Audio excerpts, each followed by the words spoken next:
Welcome to the We Are More podcast. My name is Alyssa. And my name's Bree.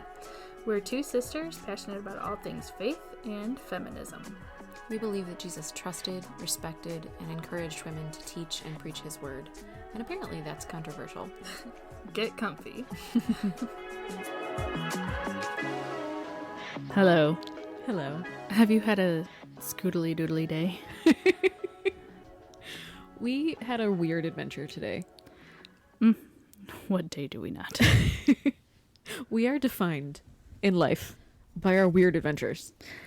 I think my entire life is just chaos. And that's what happened today. And if you've never had Scooter's coffee, wow. It was an adventure. Have a scoodly doodly day is what I was told. And I thought to myself, am I in a sitcom? I think What's she happening? also said, have a scooterific day as we were leaving. Yeah. And I need to know. I need you all to come onto our social medias and tell me if you've been to a Scooter's Coffee.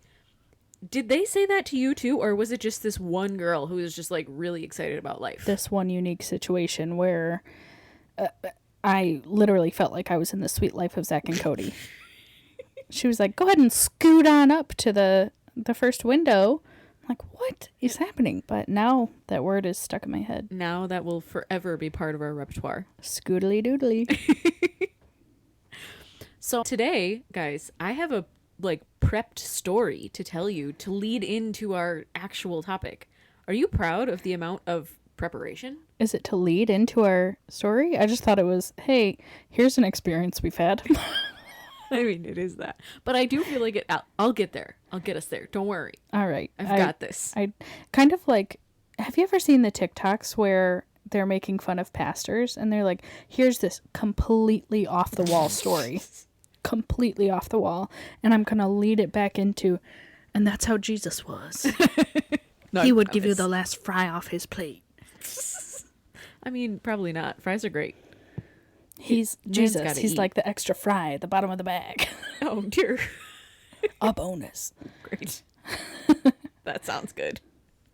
Anyway, so Brie and I were talking about the episode that we are going to do today, which I will lead into. All right. I I'm buckled promise. And we were talking about like our past experiences in churches, which, you know, you've been along the ride for, you know. up. We've gone to many a church. Many a church. But we went to this one when we were younger. It was like probably the smallest church that we ever went to. Not me. I've gone to smaller. Okay, it was the smallest church that I think I've ever been to. It was like 50, 60 people, I would say. Yeah, with like one service. I think the pastor's been there for 45 years. And the general age of people is reflected by the pastor's age. Yeah. So everybody is like retired. At least. Like well into their 70s. Yeah. I remember one guy getting up and arguing that we shouldn't have anything other than the piano playing for music because a certain decibel level means that you can't experience the actual words of the music. And he's like I don't know. It was a wild time. Makes totally sense. Jesus wouldn't want you to praise him with anything other than a piano. No, in fact, he said, be quiet when you praise me, I think. That's the verse. Yeah, he said the quieter you are, The better. the better it Closer to is. God. Yeah. Anyway. So we were this was when we were younger. We were like preteen, early teen. When Middle we went school, to this high church. school Yeah. era. Yeah. And there were very few kids, which is reflective of the general population of that There's church. Tops 10. Yeah. They tried real hard to have a youth group. It didn't go great. But there were 3 other girls there that were like similar to our age. Yeah. Mm-hmm. And one night they had asked these girls to do like special music. If you guys have ever been to a little tiny Baptist church, you know what I mean by special music. Mm-hmm. Someone gets up there and awkwardly sings off tune and then goes and sits down. Everybody politely claps. Polite claps. Yeah. But they decided to sing. I just thoroughly questioned their parents' life choices because they had to have known this wasn't going to go well, right? These girls got up there and sang the Black Eyed Peas. Which one? Remind me the name of I it? think it's called Where's the Love? Yeah, Where's the Love? Which, honestly, the song, not out of context in church. And also, like, lots of churches do that. Especially, Yeah. I think now it's kind of trendy to, okay, we're going to rework Hot to Go. into a Christian format, or just sing like regular pop songs with, you know, Christian undertone. yeah, I think Pink Pony Club would be great for that. 100%. I think that should be our project for next Honestly, anything Chapel Roan. That makes sense. The church loves it. They love it. But anyway, so these three girls got up and they sang the Black Eyed Peas. And I really don't remember the actual performance. Like, they could have been good, they could have been terrible. I don't remember. Also, it was a time in our lives where we weren't allowed to really listen to that Not stuff. at all. So I didn't get the reference. Right. I was like, these three girls that look like me are up here rapping. Yeah. Well, all right, let's get it. And the reception from the church was bad. Oh my gosh. People were mad. There was no clapping afterwards. No clapping. There was rage in many an eye. But here's, okay, I'm going to lead in. Are you ready? All right. All right. So we're talking today about how Protestants kind of take certain rules that we believe that we have and use them as excuses not to do what Jesus really wanted us to do, to live the lives Jesus really wanted us to live. Yeah. And so I think in this context, this little church had taken this rule of we need to be set apart from society. And we've talked about that phrase before, but that's something you hear all the time in Christianity. We need to be set apart from society. And so they took that, and instead of having it be within context of, okay, society isn't very loving, so we're going to be very loving, which really is what it means. Society isn't very much pointing back to God, and that's what we're supposed to be. Instead of that, they took this situation and they said, we're supposed to be set apart, so you can't sing rap. You can't get up on that stage and do that. And they made these girls feel so uncomfortable. And I've got to think now, these are not people that I still have any connections with or anything, but I've got to think that impacted their faith, that impacted their relationship with the church. Well, it takes so much guts to be able to get up in front of a group of people and try to worship God or try to say a speech or anything. Think about how uncomfortable that is for so many people. Especially a teenage girl. And you're trying your best. You're trying your best. And the response was just not there. There was no encouragement. There was no, hey, thank you for doing this when nobody else would. Hey, thank you for doing this. That would affect my faith 100%. And even if you did think, and I don't think there's anything wrong with them getting up and singing that song, but like, let's say even if you did really believe that this shouldn't be in church, to even go up to them and say, you did such a great job. Maybe next time we don't sing this song, but still some level of encouragement, which again, I don't think is entirely appropriate, but at least that would be something. Whereas this was 100% negative. Yeah. And in a space where there were so few young people, like the church was dying off. I just feel like that was a really interesting move on the church's side. Don't you want to build up these young people so that when they get older and should they choose to have children, they also want to raise them in the church? Like you want to share your faith. You want to be that encouraging presence, or you should. And clearly that's not what was happening there. They were closing ranks. Right. Oh yeah, for sure. Did I lead us in? Yeah, good job. See, this wasn't a Jesus is a French fry situation.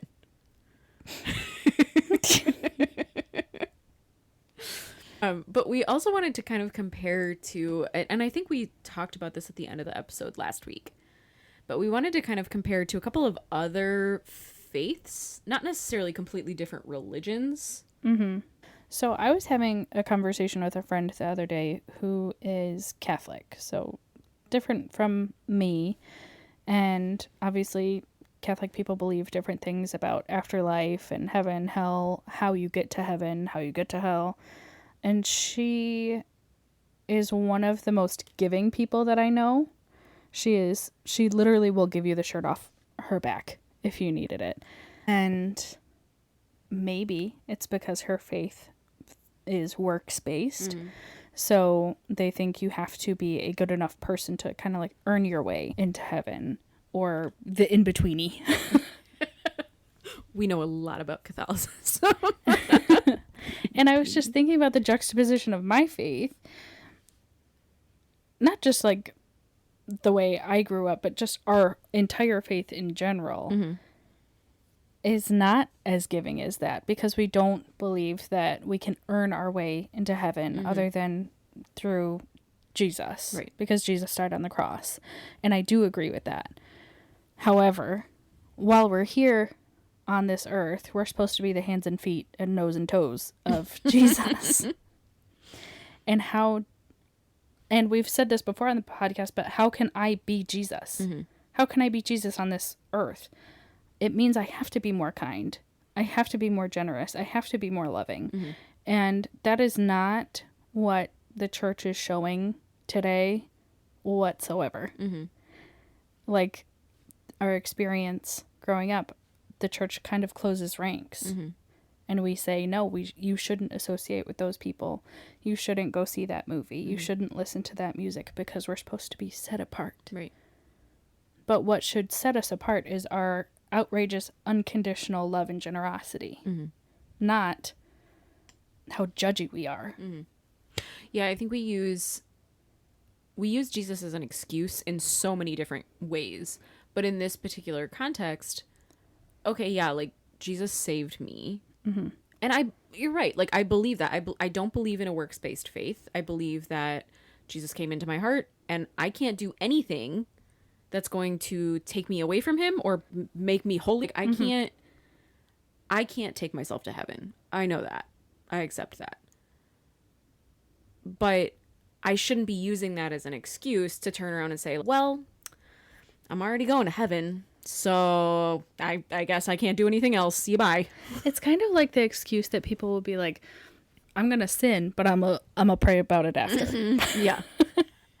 Because God has forgiven me, so it's an excuse to go out and do whatever I please and pray at the end of the day and be like, just kidding, Jesus, forgive me. I think too, and we're going to talk about a couple of different religions today, but I think we like to live in this like little secluded bubble of Christianity. We don't like to look at anybody else. We've talked before about how we don't like to look at the roots of Protestantism as being Catholicism, even though they are, like, one comes from the other. We don't like to look at that. We like to pretend it didn't exist. Yeah. And because we exist in this bubble, we do lose some really important things coming from other faiths.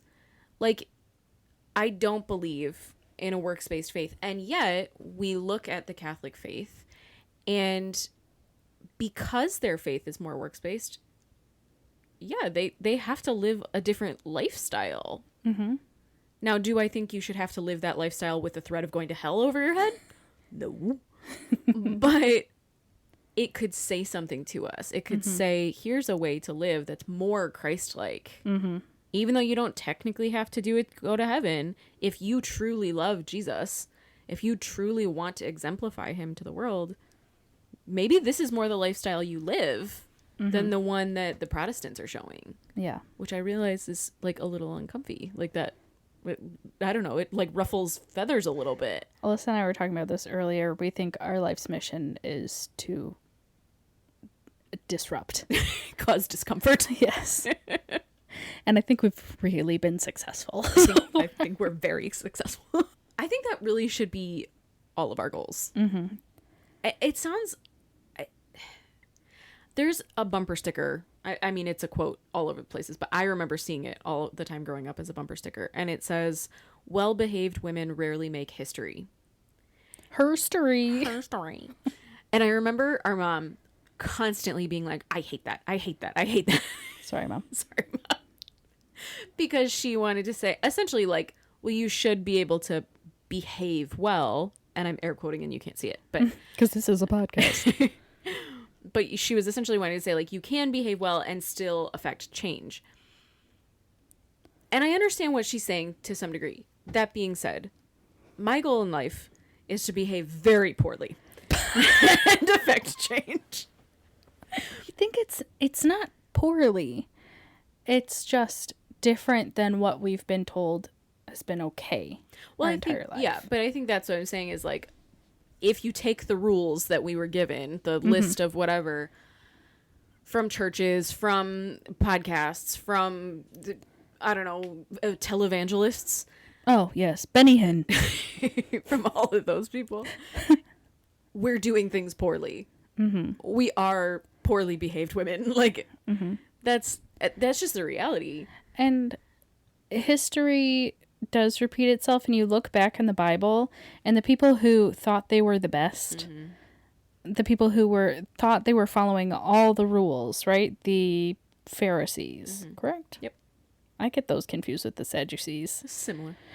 Anyways, they thought they were the holiest because they're following all the rules. And Jesus came and said, sister, that's not how I want you to behave. Right. But now the Christian people are kind of slipping back into that, where it's like, oh, if you follow all these rules, you're so holy. When I think Jesus is trying to communicate with us and say, this is not how I want you to be. So maybe we could rephrase that phrase and say well-behaved Christians rarely affect history, rarely impact change. Following the rules doesn't make you a better Christian.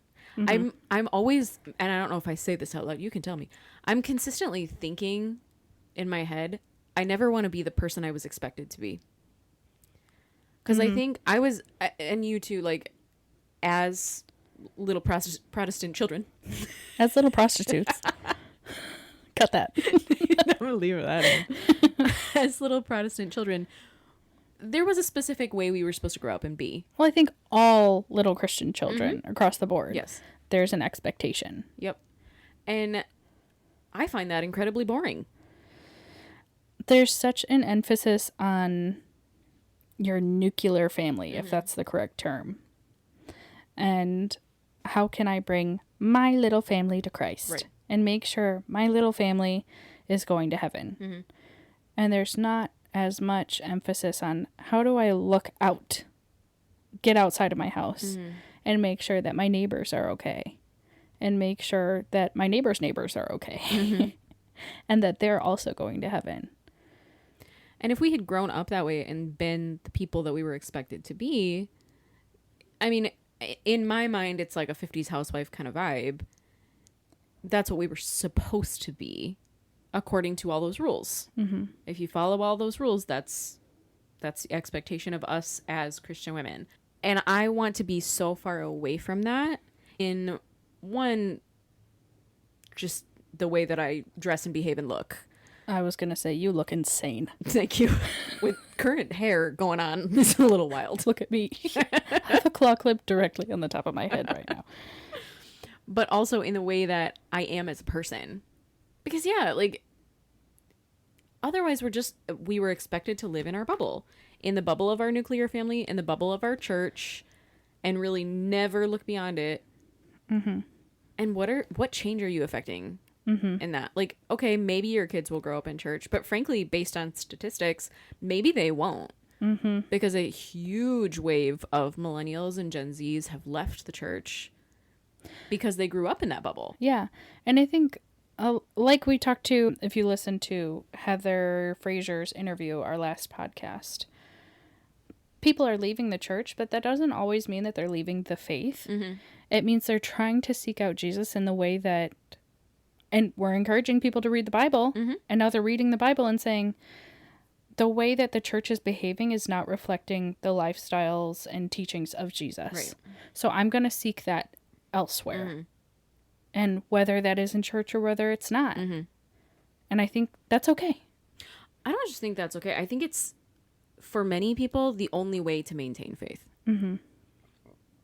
At this stage of my life, if you were to say to me, in order to have faith, you absolutely must be in church. And I've heard that said to other people. But I don't think I would have faith anymore because I can't tell you the last time that I went to a church and felt that it was reflective of Jesus.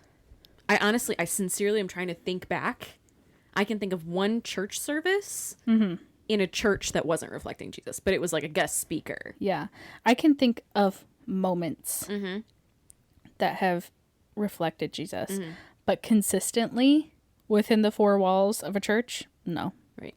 We posted a quote to our Instagram and TikTok earlier this week, and it was from Heather's interview last week. And she said, "Is your faith contained to four walls?" And I just think that's so impactful because my faith is not about the four walls of the church. Mm-hmm. It has nothing to do with the four walls of the church. And if it has nothing to do with the four walls of the church, then I certainly can walk away from church and say, right now, this is not a helpful space for me. Mm-hmm. This is not a healthy space for me. Mm-hmm. And I can still have faith. I can still be someone of faith. I can still have a great relationship with God. Mm-hmm. I remember like the service that made me want to walk away from not church altogether, but this specific church that we were at. Yeah.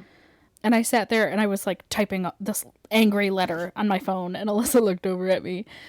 I think I added several things. I like wrote little notes to add. You may have. But I think honestly, in that situation, had I chose to stay in that church, my faith would have been in danger. Mm-hmm. Because if that is the reflection of God, I don't want to be part of it. Mm-hmm. I don't want that in my life. And if I think that's all that my religion has to offer, forget that. Mm-hmm. I saw a meme? No. GIF? I don't understand technology. It was a picture the other day that had a fish in a fishbowl, and it said religion underneath it. Mm-hmm. And then a fish in the ocean, and it said spirituality. Okay. And I really liked that analogy of like, there's so many rules that come with your religion. Yeah. And some of them make sense. Like, hey, don't murder. Hey, just generally. Hey, generally don't murder. The bowl cut thing, I think, is also probably pretty fair. Yeah. So no true. bowl cuts. So true. And I you know what? There's one person I can think of that pulls it off. And it's that one comedian. Oh, she has her special. I don't know if she's pulling it off. I think it's her just brand. her vibe. But look around you at the world that God created. There is so much more than we can comprehend. Mm-hmm. I think when we allow our faith to be a little bit more fluid instead of having these really pointed rules, I'm not talking about like, don't murder, but you must go to church every Sunday. You must go to Wednesday night church or you're not as holy. You must teach small group. You must give 10%. You must, like all of those rules that keep you in the church space. If we could be a little bit more fluid with those and say, I'm going to follow where Jesus leads. I'm going to follow where my faith feels that it needs. Because like you said, like that church would have harmed your faith. Staying there would have harmed your faith. Why can't we look at church in that context and say, I will be here for as long as I grow here? Mm-hmm. Yeah. That doesn't mean that you're confined to the same place your entire life. Are you still growing there? Because that's what's important. As long as you live, you should be learning and growing. You shouldn't be stagnant like a little old pond. If your church isn't providing you a safe space to grow, and I'm not saying every week, like, expect your pastor to give the best message that anyone's ever given, but I expected. But if it's not providing a safe space for you to grow, what are you getting out of it? I guess is my main question, because I spent a lot of time at a church where I did all the right things. And I've probably talked about this before, but I did all the right things. I was there every single Sunday. Plus also I was teaching kids church. Plus also I was in a small group and eventually teaching a small group, and I worked on staff there, and I did all the things. And yet I look back and I had no growth in my faith.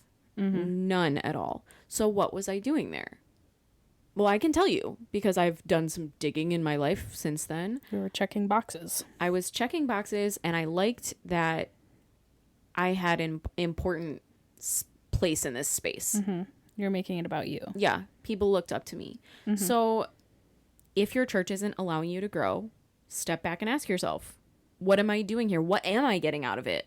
And it might be the same thing that I was getting out of it. Or it might be a social circle, or it might be blah, blah, blah. And that doesn't, I don't want to demonize some of those things. Like, it is important to have a social circle, and if your church is that's okay. And I think there is a lot of judgment around what they call church hopping. because I think a lot of people think that you should find one church and that is where your roots should be, and you should stay there forever. No matter what. And maybe for some people, they've really found their people. Mm-hmm. And once you find your people, you don't want to leave them. Okay. But that's not true for everyone. Mm-hmm. And like you said, if it's not feeding into your soul, what is it doing for you? Where else can you seek God? Mm-hmm. What else is there to learn? And who else is there to meet? It's okay to try something different. Mm-hmm. Well, the goal of church should be spiritual growth, right? Like, I'm not insane. No, it should be those little crackers and a little bit of juice. They're not even crackers anymore. They're like styrofoam. Yeah, they're bad. But if the goal of church is spiritual growth, I don't understand how we are so content to say, well, this is where I hang out with my friends. Mm-hmm. This is where I sing once a week because I like to sing sometimes. Like, Mm-hmm. this I is like where I to get be better on coffee. stage. Yeah, or whatever. I mean, that's what it should boil down to, right? In life, I really like the saying, get comfortable being uncomfortable. Mm-hmm. Because the second that you're comfortable, you're done. Mm-hmm. You're not growing. You're not growing. You're dying. But I really like that saying, like, it's okay to be uncomfortable. Mm-hmm. And look around and say, like, oh, there's other people that are uncomfortable too. Mm-hmm. And maybe that's a way I can connect with that person through our discomfort. Well, there should be some level of challenge, I think. If your faith isn't being challenged, and I'm not saying, I don't like that whole concept of like, you're constantly going through a trial. That's a really Baptist thing. Like, you're either going through a spiritual trial or you're just coming out of one or you're starting a new one. Like, it's like a mountain. It's like a wave. Yeah. I don't like that. But challenging is different. Like, I'm not talking about massive spiritual trials. I'm talking about just something that makes you feel a little because there's something you need to grow in. And how are you training yourself and preparing yourself to go through those trials? I think that's the biggest thing. And a lot of people will tell you, you know, going to church every Sunday and doing your devotions. But maybe there's more to it than that.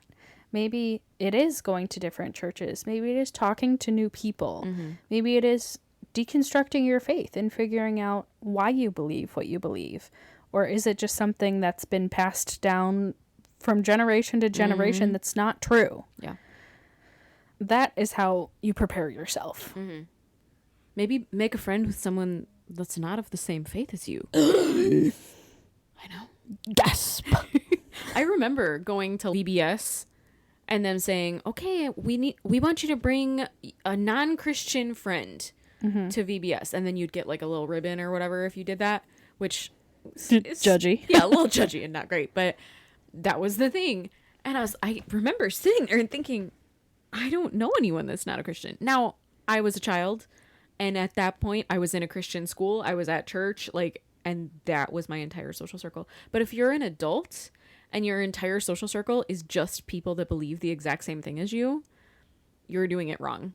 Like, I'm sorry, but you're doing it wrong. This may be a little bit off topic, but I remember growing up in the church that we went to when I was born was like Baptist. Super Baptist. It's like Baptist. You like know what you I'm had to saying? wear a dress to church. Yeah. Yeah, pants horsing.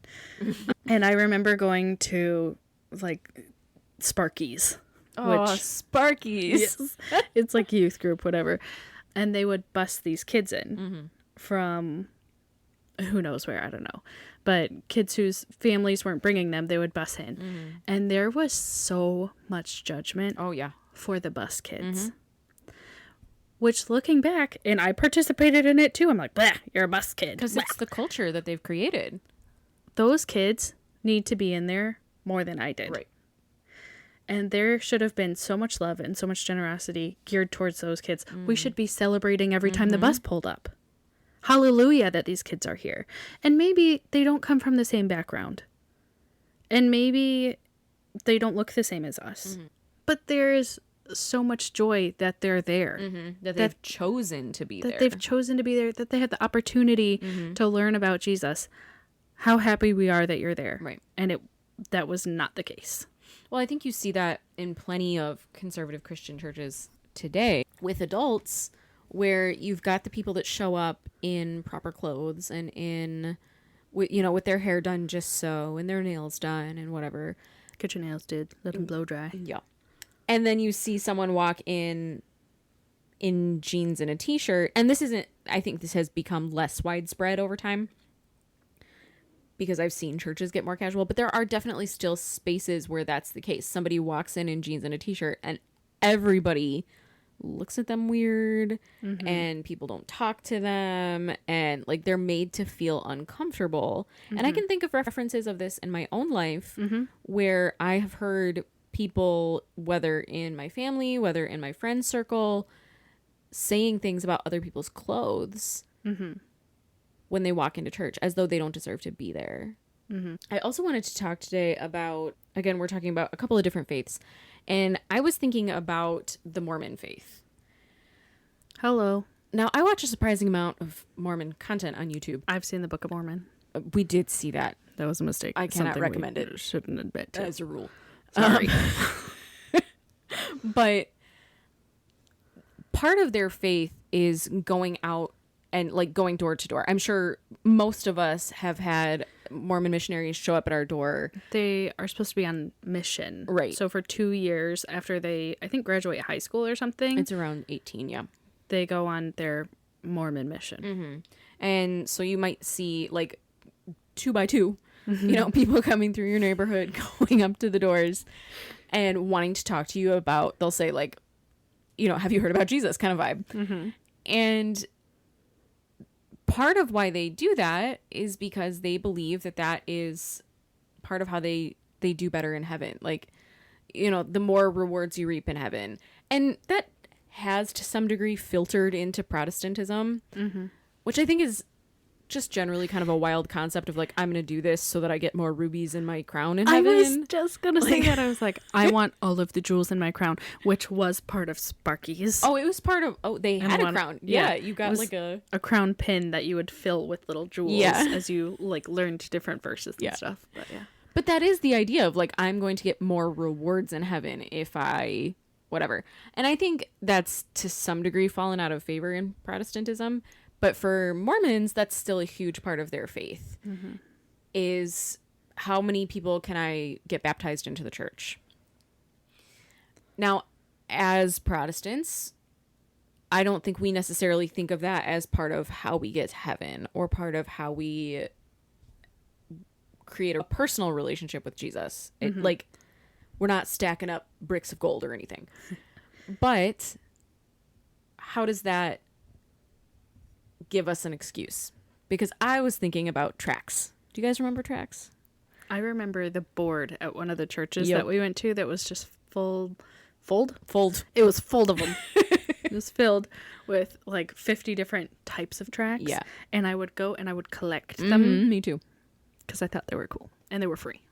But that was the idea, was like, here, grab all these tracts, and then when you're at a restaurant, instead of a tip, you can leave this one that looks like a $1 bill or a $20 bill, and instead of a $20 bill, it's actually a tract. I mean, hopefully it's in addition.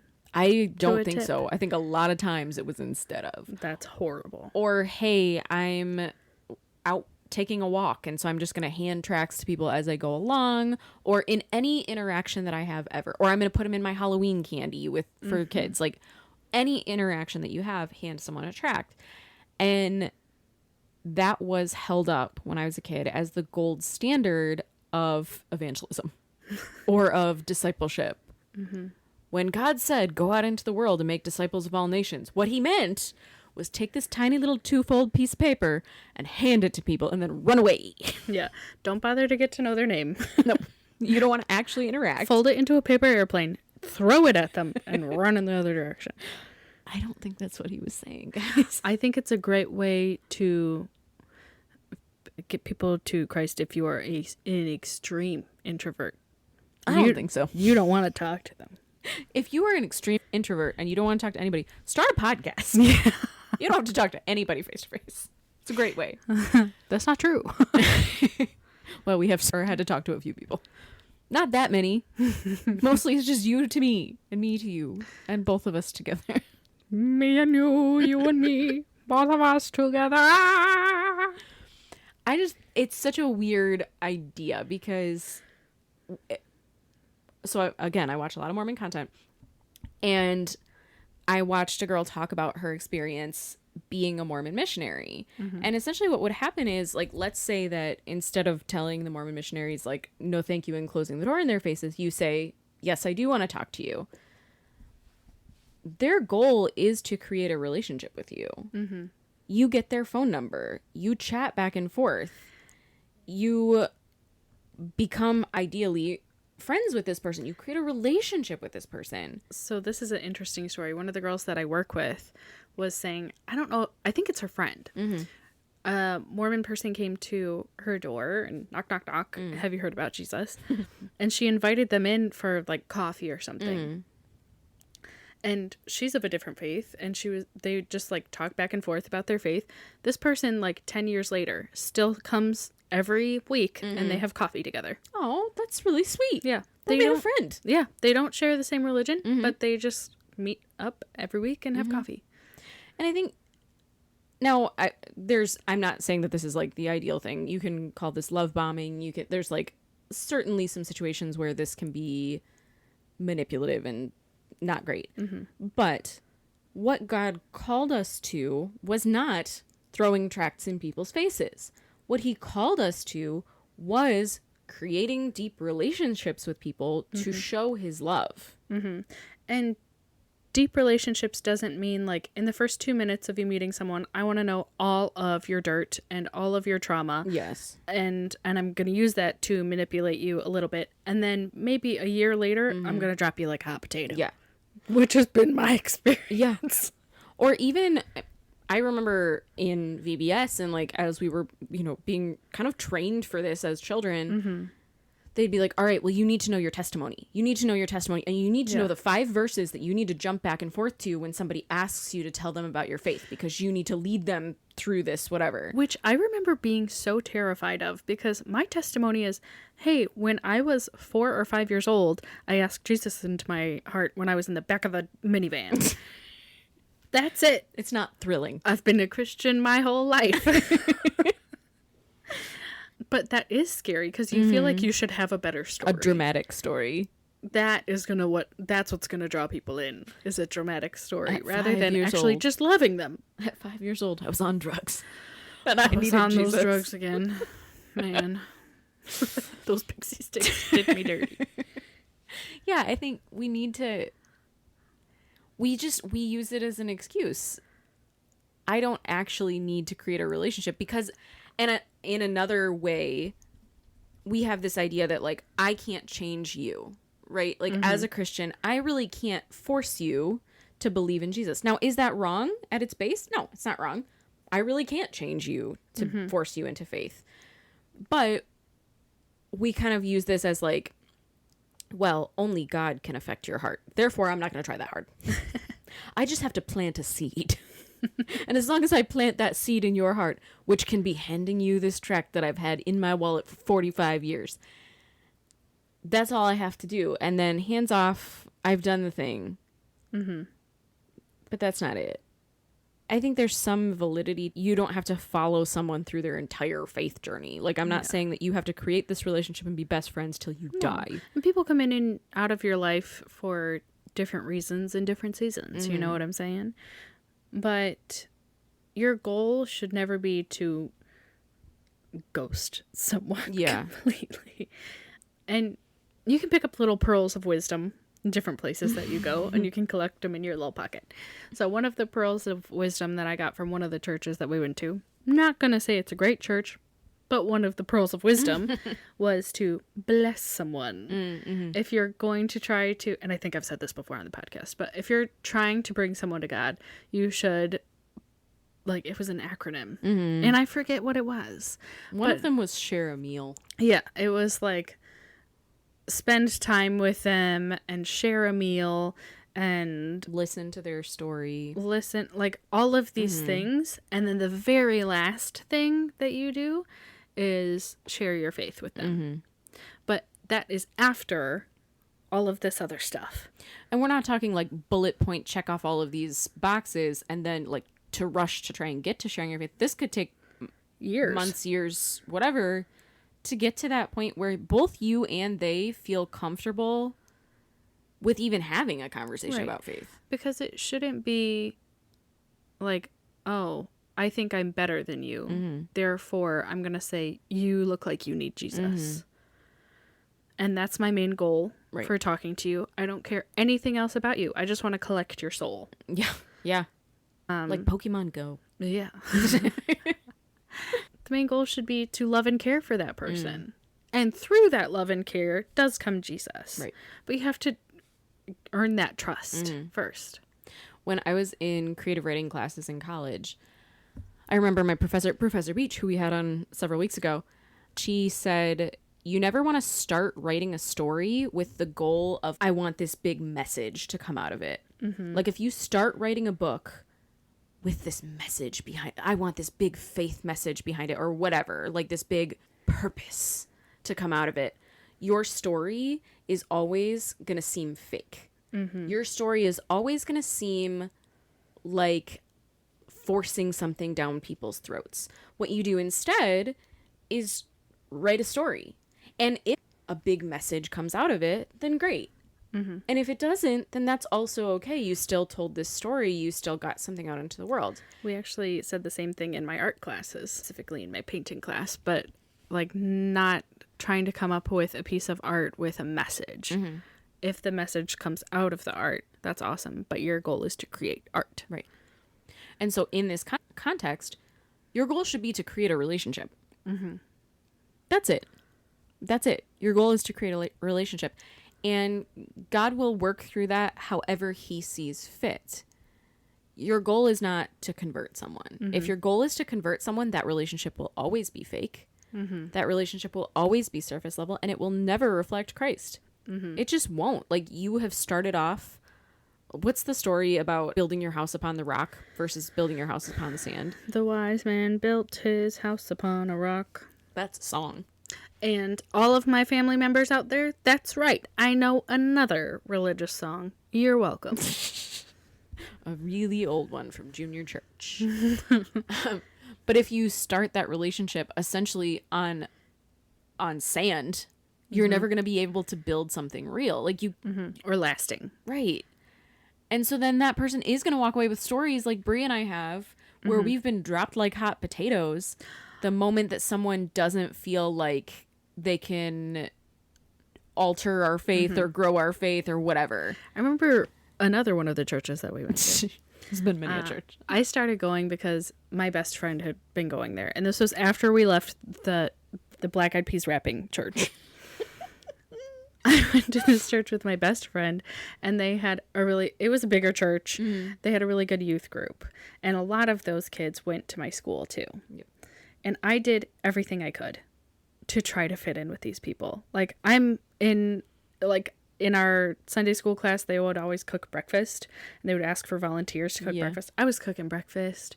I was trying to chit chat with the people. I was trying to be friends with the teachers. And no matter what I did, I could not connect with these people. And when I got to school and saw them, they were not nice to me then either. It was kind of like a cordial relationship, but that's been my relationship with people in church. It's always like oh, we're so happy you're here, but you haven't been here as long as we have. Or you missed 2 Sundays in a row. Yeah. It's like, how dare you? Yeah, and if, I don't know, we're so easy to judge other people. And I think about how often I've been told in my life, get back in church, get back in church. You just have to get back in church. It doesn't matter what church. It doesn't matter if the church is helping you grow. Just get back in church, get back in church. Let's say that one more time. For the Get people back in church. And I think of other people that I know well that have had that same phrase thrown at them over and over again. And essentially being told, and while most people wouldn't tell me this because I'm me, but essentially being told or having the message thrown at them that, like, if you are not in church, if you're not visibly showing the world that you're in church every Sunday or whatever, you don't get to say you have faith. You don't get to be a Christian. I'm going to tell you what level of faith you have. Right. Because me being in church every Sunday makes me so good. And then I look at certain people who go to certain churches. I'm going to tell you right now, they're not doing what they should be. Just because you're in church does not mean you're a good person. I'm not even going to say Christian. I'm going to say good person. Yeah. And just because I'm not in church right now does not make me any less of a Christian, any less religious. Or speak to anything about your faith at all. I think you can have just as broad of a faith inside and outside church. I follow this missionary on Facebook, and I'm sure I've mentioned her before. Her name is Tennille Jane, if you want to look her up. And she basically one day decided she felt God's calling to go be a missionary. She went to Malawi, Africa, which is one of the poorest countries in the world, and just moved there to be a missionary. She doesn't have the support of any missionary organizations. She funds herself. Like, she takes donations on Facebook. She wrote a book, all kinds of different stuff to help fund this mission. And she doesn't go to church. Now, my understanding is that there are church spaces out there that she could go to, but they're further away. They don't function within what she needs to do. So she doesn't go to church. Would you look at that person who has dedicated their entire life to God, everything that they are dedicated to God, and say, well, you don't go to church, therefore you don't have a broad enough faith, therefore you don't have a relationship with God? No, of course you wouldn't say that. That would be insane. But you will look at someone here who also could certainly have dedicated their life to God, who also could certainly be having a wonderful faith, and you would say to them, well, you don't go to church, therefore. Well, I look at you and me. I feel like through this podcast, you and I have literally dedicated the last over a year of our life on mission to set people free, specifically women, but to set women free of all these all these rules that we've been told that make us feel less than, which is why we're called We Are More. Did you not catch on to that yet? Is this a new development? Hello. But I do think, like, I look at you and I think we're on mission right now. But I also feel the judgment because you and I, our faith looks different than what people think it should. Yeah. I think as Christians, as people of faith, we should look different. I mean, I've said it once and I've said it again. Alyssa looks different. I'm not saying this in that same context I said earlier of, like, we should be set apart and therefore we shouldn't go to movies because people might think you're going to go see a rated R movie and blah, blah, blah, blah, blah, which was a rule back in the day. Wasn't The Passion rated R or something? Probably. If not, it certainly should have been. Be. Yikes. I'm saying that we, as people of modern 2025 faith, should look different than the standard American church. That's what we should be set apart from. We should be set apart from the image that the church has created. I don't want to look like that. I want to look like these other pieces of other faiths that we've talked about and pulled in today. And I want to be generous. I want to be kind. I want to create relationships with people. Well, I'm an introvert, so that's a struggle for me. But in theory, I want to create relationships with people. I want to make people feel safe around me, not with the purpose of, like, so that they get back in church. I just want them to see Jesus through me. And whatever they do with that's on them. But I want to be that person. Like, let your little light shine. I think if we can let our light shine in that way, be set apart. Be set apart from the stereotype of Christianity. I want to make people feel safe around me. I want to be kind. I want to be generous. I want to be outrageously loving towards almost everybody. But at the same time, I want to be terrifying. Yes. anybody who's out there thinking that they can manipulate the name of Jesus or be doing wrong and think that they can get away with it, I want them to be terrified of me. And that's that. I think you can see that when you become that person that is outwardly, like for us, we are violently feminist, right? Like, you know that. This is not a surprise to you. Everyone in our life knows that. I know. Like, if you're going to say a sexist joke, I want you to think twice. And I want you to say it and then look directly at me and then feel ashamed. I want you to feel ashamed of yourself because it's just not okay. Any time you're justifying bad behavior. Yeah. I want to be the person that you look at. And now you have to justify it to me. The rest of the room might uncomfortably laugh, but I'm going to stare you dead in the face. I'm not going to laugh. And I'm probably going to vocally call you out on it. Kind but terrifying. I love it. On that note. Bree's going to be gone for this week, so we have not planned for next week yet. However, we'll get there. You'll get there. I have a book with me.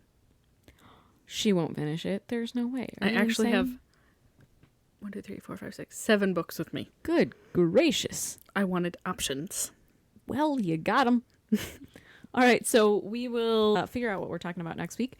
And you can live with the mystery because mysteries don't come often in life. You can So Google true. almost anything, but you can't Google this, so ha ha ha. What are you saying? I don't know. Follow us on social media.